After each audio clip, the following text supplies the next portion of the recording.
Hey, it's Kari at StudioR12 Stencils, and today we're going to show you 2 different ways to paint this beautiful project. The lesson's just around the corner.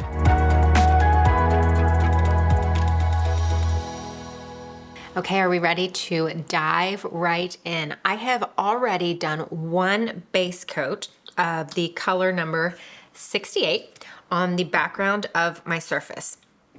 And I wanted to show you the difference in several base coats of the pink versus 1 base coat of the pink. Pinks, reds, oranges, yellows, they don't have a lot of pigment in them. So when you use them to paint, do not panic when they don't cover great from the get-go. Know that with those colors, you will likely have to paint multiple layers to get them to be bold and bright for your project. We are making a cookbook and tablet stand today, and we love them because you can get these interchangeable inserts to go in them. They are very thin. Now, one thing I like to do when I get these thinner surfaces from StudioR12.com is I like to use a sanding block on them, just a really fine grit. This is a 220. You'll notice when you get these surfaces that they are really smooth. And so before I paint, I like to just very lightly run over my surface with the really light grit sandpaper, and you will be able to feel a difference. It just gives it a little more tooth before you start painting your base coat. Okay, I just painted my second coat, and I wanted to pop back in to show you that I did end up putting a little hand towel, dish towel underneath my surface. When you have really thin, light surfaces or even small surfaces where they don't have a lot of weight, they can wiggle around on your table a lot, and holding on to them can be tough, and then you might get your finger in the paint. So grabbing a cheap towel from the dollar store to have on your table to put under your project will just give it some stability, and then you don't have to hold on to it. I also wanted to show you the polyfoam brush that I'm using today. This baby is gnarly. It has been used a lot. It has seen a lot of love. The edges are rough and terrible, and they look like that because in the past, it may not have been taken care of when it was washed. So we always recommend throwing your brushes and sponges in a bucket of water, keeping them wet until you are able to wash them. So I'm going to assume that this one did not get submerged all the way. Maybe it was floating on its side and the paint dried in the edges of the brush. And so then we had to pick them off to make it soft again so that we could use. Now, I don't hate every now and then with a brush or two, a foam brush, for the edges to get dry. I like to have one on hand because I love using those for distressing and antiquing, because where it is hard, it doesn't necessarily soak up the paint as much. And so then when you're just putting a little bit on the end of your foam brush, you can do some really cool streaky antiques through your project. So I do like to have one on hand, but check out this gnarly one compared to a brand new one and how it has a really fine tip, and it's really pretty. I kind of hate to use it. I'm not going to use it today, but I did want to show you the difference and what can potentially cause this to happen. So I'm done with my base coating, and I instantly was putting my polyfoam brush in the water like we just talked about, and I noticed that you can see that due to the size of this bucket, the brush turned on its side. So we have quite a bit of the brush that is not under the water. That is what causes the brushes to get damaged and hard and dry. So I am going to put my brush in this smaller bucket. I'm going to transfer some water over it, and then I'm just going to start using the smaller bucket for today's project just so I don't ruin another brush. Okay, so I am done with my base coat. I did 3 coats. I do want to show you the difference. So this is 3. On my original project, I think I did 5. So I can tell a little bit of a difference. It does look a little more bold and crisp on the other project, but this one still has that bright pink that we're going for. So I originally painted this for a sample for one of our in-person events. And for those samples, we like to show some different design ideas of how you can mix and match stencils. So if you look at this original stencil, you see it has a lot of flourishes and has some dots. I left that out here because I wanted to draw the eye to the corners. We have a ton of corners, and we have a couple of different ways that you can use them on your projects. I'm going to show you both ways today. One way is with a wood cutout of a corner. So this is our corner bin, and we had our guys go ahead and cut a couple of each size of all of our corners so we could pick and choose them to add to our projects, because it's just going to be like with our ribbon cart. If you don't have it out and you're not seeing it, you're not going to think to use it on your project. So we cut these, we keep them out, we keep them in sight so that we can be remembered, oh, we can add those.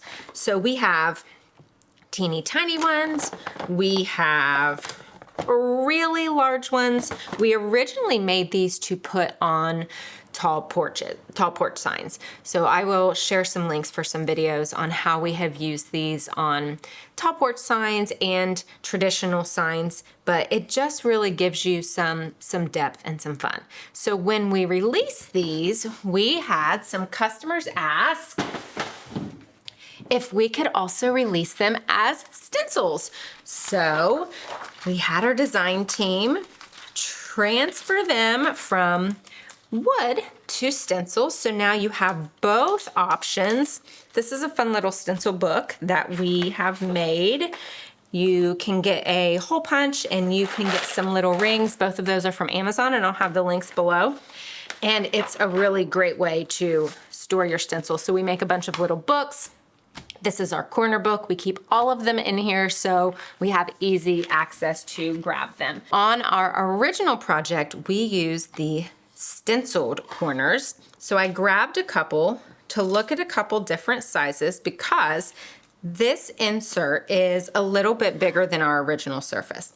But I think today, instead of using the stencil, I want to show you how to use the wood corner embellishments. And I've grabbed a couple of different sizes, and we will go ahead and paint our project and then decide what size we want to use. I'm kind of leaning toward the big ones just because they take up so much more space. When you are painting and going to be using things like your corners, you will likely want to do a dry fit before you start.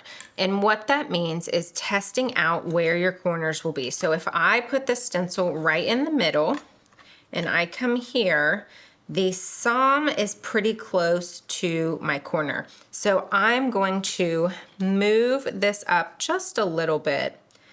Even though it doesn't look like it is centered on my surface, for our design and what we're going to do with the corners, it is a little more in a nice spot. There's not a ton of stenciling that we're going to be doing today, but I am going to give you a quick lesson in drop shadow, and I'm showing you why we're drop shadowing. Because look at how much this pops off of the background. Having a little bit of the black underneath the white really makes it pop and really makes it more bold rather than just using a flat white. So here's how we drop shadow. When you drop shadow with a stencil, your first coat of paint that you are going to use is the color that you want to be the top color. So the color that you see most of. So in this case, that is white. And we are going to do a light dusty layer.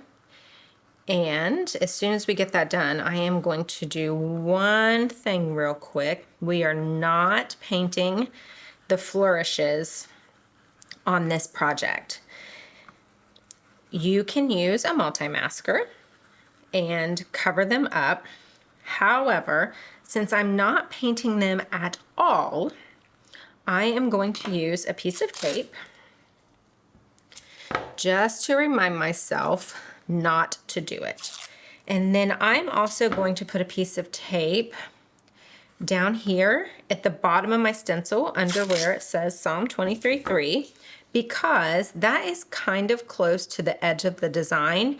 And I noticed when I was painting that first layer that I was getting kind of close to the edge with my swirl. So this will help prevent me from getting paint where I don't want it to be.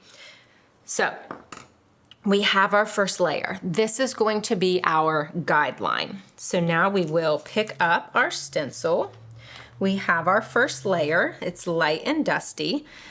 So now we do our drop shadow. So with your drop shadow, you can choose to move it up or down, left or right. This, on the original one, I did the drop shadow down and to the right. This time I'm gonna show you how to do it up and to the left. And this is not my comfort zone. I always do it the same way, but today we're gonna do it a little bit different.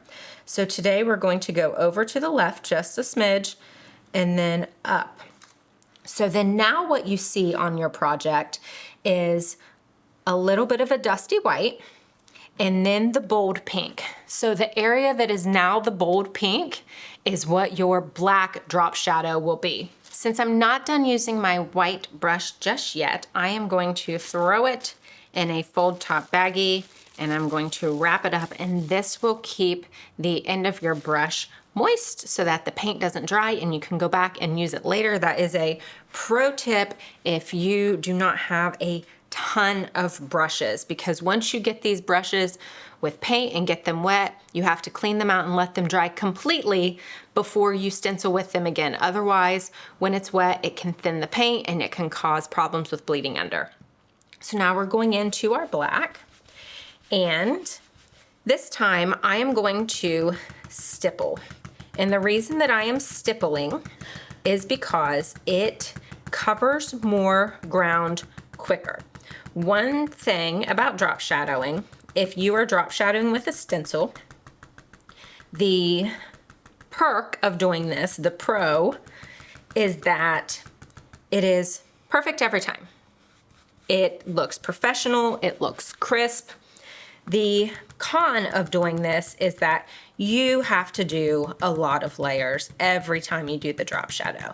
Okay, I ended up only having to do 2 layers of the black paint. Let's do a little peek, and it is pretty nice and bold, but I do want to show you something. This Psalm 23:3 is small, and it has a lot of little corners for the numbers. So a tip to make sure that you're actually getting paint all the way up to the edge is to swirl over those areas in one direction, and then go back swirling in the other direction just to make sure you're getting paint in all of the areas of that design. Before we finish our drop shadow, I want to show you the difference between a white drop shadow versus a black drop shadow. It does not really matter what colors you choose. You will want to choose colors that are going to pop off of your project, but our white paint with the black drop shadow really pops on this project. The black paint with the white drop shadow doesn't really pop as much. Now, there's 2 reasons that can be. One, we just did a really light dusty layer of the white. So if we really intended for this to be the drop shadow, we would have done it a little bit more bold so that it would pop a little more. But because of the dark of the pink and the dark of the black, it just doesn't pop as much as the contrast of white being the main bold color. Okay, so now for the final step of our drop shadow, we are going to go back and paint the white over top of the black. And now is where our original dusty layer of white paint comes in. You go back and you place your stencil with the white being your guideline. So now you can see through the stencil, there is a little white edge, and then there's the black. So that is how you know where to go line it back up exactly where you want it. Well, let me get this white done, and I can't wait to show you. All right, you ready for the big reveal? I'm excited to show you our drop shadow today. Ta-da! Look how pretty it is. Having the option to do a drop shadow with a stencil is, for me, very calming. having to think about doing a drop shadow by hand is really stressful. I don't have confidence in my abilities. I don't have the practice of doing that. And so knowing that I can create a perfect drop shadow every time with a stencil is really exciting, and I like that it's another technique that I can add to my projects. Now, Patty is a pro at the hand drop shadow, and I have a link for a video that I can share with you if that's something that you're interested in trying or learning more about. But are you ready to move on? So we used the stencils the first time.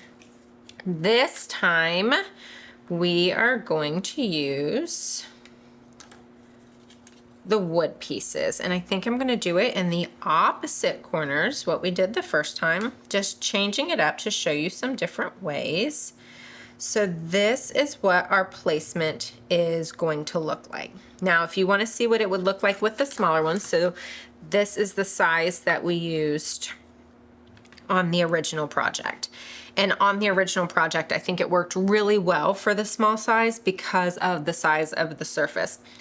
But if I was going to use this size on this surface, I would actually put it in all four corners just to really bring in that frame and hug the design of the project. But since we're only going to do two corners here, we're going to do the large ones. So let's talk real quick, because real quick is all it takes. Let me get my towel. And we're going to talk real quick about how to paint these.